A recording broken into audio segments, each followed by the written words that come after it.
प्यारे दर्शकों नमस्कार। आज मैं आपको बताने वाला हूं जन्म कुंडली में बनने वाले लव मैरिज योग के बारे में। ये योग आपकी जन्म कुंडली में है या नहीं है, किस प्रकार से आप देख सकते हो, इसके बारे में बिल्कुल सरल तरीके से आपको बताने वाला हूं। कार्यक्रम को आगे लेकर के चलूं इससे पहले आपसे निवेदन करना चाहूँगा, यदि आप चैनल पर नए हैं और अभी तक आपने इस चैनल को सब्सक्राइब नहीं किया है तो मुझसे लगातार जुड़े रहने के लिए अभी इस चैनल को सब्सक्राइब कर लीजिए और बेल आइकन को भी प्रेस करके रखिए।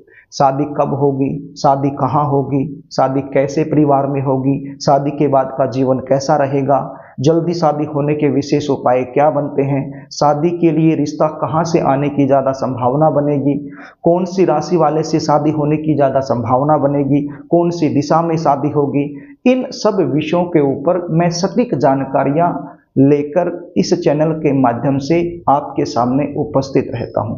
यदि आप चैनल को सब्सक्राइब करके बेल आइकन को प्रेस कर लोगे तो हमारी आने वाली जो नई वीडियो है उसका नोटिफिकेशन आपको आसानी से मिल जाएगा और वो वीडियो बिना किसी अड़चन के आप आसानी से देख पाओगे। इसलिए कहता हूं चैनल को सब्सक्राइब जरूर कर लेना। प्यारे दर्शकों, आप अपनी जन्म कुंडली खोल कर बैठ जाइए और साथ में स्क्रीन पर देख लीजिए। स्क्रीन पर जो चार्ट आपको दिखाई पड़ रहा है, इस प्रकार के चार्ट आपकी जन्म कुंडली में एक से अधिक आपको देखने को मिलेंगे। तो आपने कौन से चार्ट को देखना है? लगन कुंडली चार्ट को आपने देखना है। प्रत्येक जन्म कुंडली के चार्ट में 12 भाव होते हैं। अब कौन सा भाव पहला, कौन सा दूसरा, कौन सा तीसरा, इसके बारे में आपको पता होना चाहिए। ये कैसे पता करोगे? आप स्क्रीन पर देखिए, जिस भाव में 1 नंबर लिखा हुआ है ये जन्म कुंडली का पहला भाव होता है। जहां पर 2 आपको दिखाई पड़ रहा है ये दूसरा भाव होता है। जिस भी खाने में जो अंक लिखा होता है वही भाव माना जाता है। अब ये भाव बदलते नहीं हैं, इनके अंदर जो अंक लिखे हुए हैं वो बदलते रहते हैं। अब जहां पर आपको इस चार्ट में 1 दिखाई पड़ रहा है, हो सकता है कि आपकी जन्म कुंडली के इसी भाव में 1 से लेकर 12 तक कोई भी अंक हो सकता है। तो इसमें कंफ्यूज होने की आवश्यकता नहीं है। बस आप ये देख लीजिए कि जन्म कुंडली का पहला, दूसरा, तीसरा, चौथा, 5वां ये भाव कौन कौन से होते हैं। आप समझ गए होंगे। आगे क्या देखना है? आगे आपने देखना है कि जन्म कुंडली का 7वां भाव और 5वां भाव। अब जन्म कुंडली के 7वां भाव का स्वामी कौन बनता है और 5वां भाव का स्वामी कौन बनता है, इस बारे में आपको पता होना चाहिए। कैसे पता करोगे? आपको बता देता हूं, आप इसको ध्यान से सुन लीजिए। मान लीजिए किसी भी भाव में 1 नंबर लिखा है।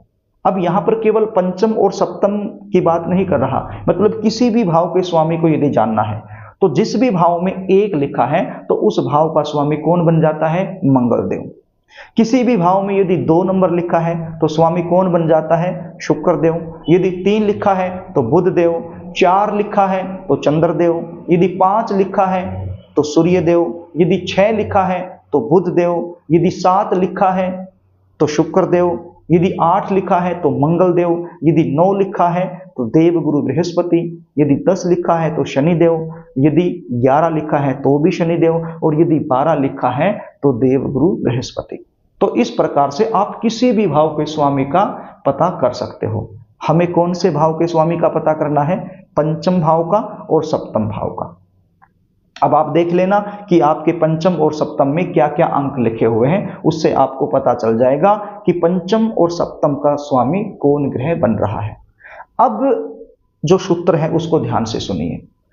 5वां भाव का स्वामी और 7वां भाव का स्वामी यदि जन्म कुंडली के 5वां भाव में, जन्म कुंडली के 7वां भाव में, जन्म कुंडली के 9वां भाव में, जन्म कुंडली के 10वां भाव में, जन्म कुंडली के 11 भाव में, जन्म कुंडली के पहले भाव में, जन्म कुंडली के 4th भाव में या फिर जन्म कुंडली के 5वां भाव में यदि ये दोनों स्वामी बैठे हुए हैं इकट्ठे तो ये प्रेम विवाह होने का एक प्रबल योग बन जाता है। ऐसे बच्चों की लव मैरिज होने की संभावना बहुत अधिक बढ़ जाती है और यदि इनके ऊपर किसी शुभ ग्रह की दृष्टि आ जाए तो फिर विवाह के बाद का जो जीवन है वो भी बड़ा ही सुखमय व्यतीत होता है।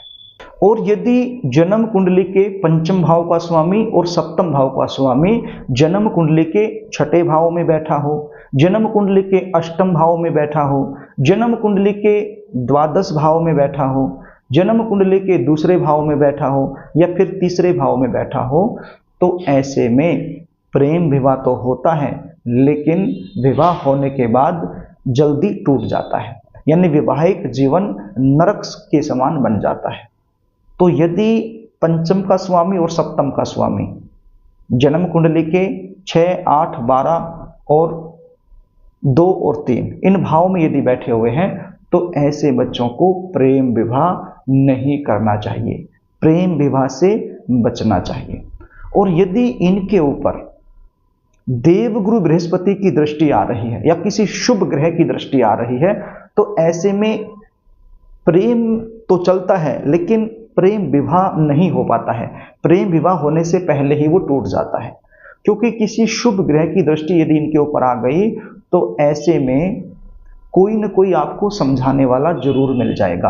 आपका कोई न कोई शुभ चिंतक या आपके माता पिता या आपके कोई न कोई गुरुजन जिसको आप बहुत ज़्यादा मानते हो, तो वो आपको सलाह दे देंगे और आपको उस रास्ते से जाने से रोक देंगे और आप मान जाओगे। सबसे बड़ी बात यह है कि शुभ ग्रह की दृष्टि आने से आप मान जाओगे, तो विवाह होने से पहले ही वो प्रेम टूट जाएगा और तलाक होने से आप बच जाओगे। वैवाहिक जीवन जो आपका नरक के समान बीतने वाला था, उससे आप बच जाओगे। और यदि किसी अशुभ ग्रह की दृष्टि आ रही है, राहु की दृष्टि आ रही है, तो आप किसी की सुनोगे नहीं, आप प्रेम में अंधे हो जाओगे और शादी करोगे और शादी होने के बाद फिर वो टूट जाएगी। तो इस प्रकार से इस योग को देखा जाता है। प्रिय दर्शकों, बिल्कुल सरल तरीके से मैंने आपको बताया है। यदि आपको समझ में नहीं आया है तो इसको आप दोबारा से देख सकते हो, बिल्कुल अच्छे से आपको समझ में आ जाएगा। और जन्म कुंडली दिखाने के लिए कहीं पर आपको जाना नहीं पड़ेगा। यदि फिर भी आप अपनी जन्म कुंडली का विश्लेषण मुझसे करवाना चाहते हैं,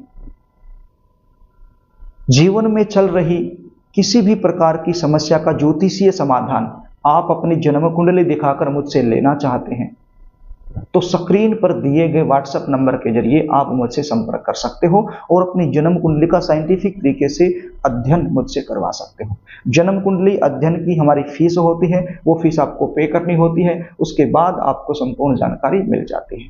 तो प्रिय दर्शकों, यदि कार्यक्रम आपको अच्छा लगे तो इस वीडियो को लाइक करना, इसको शेयर भी करना, और अभी तक आपने चैनल को सब्सक्राइब नहीं किया है तो मुझसे लगातार जुड़े रहने के लिए चैनल को सब्सक्राइब जरूर कर लेना। आज के लिए बस इतना ही, आगे फिर मिलेंगे, तब तक के लिए नमस्कार।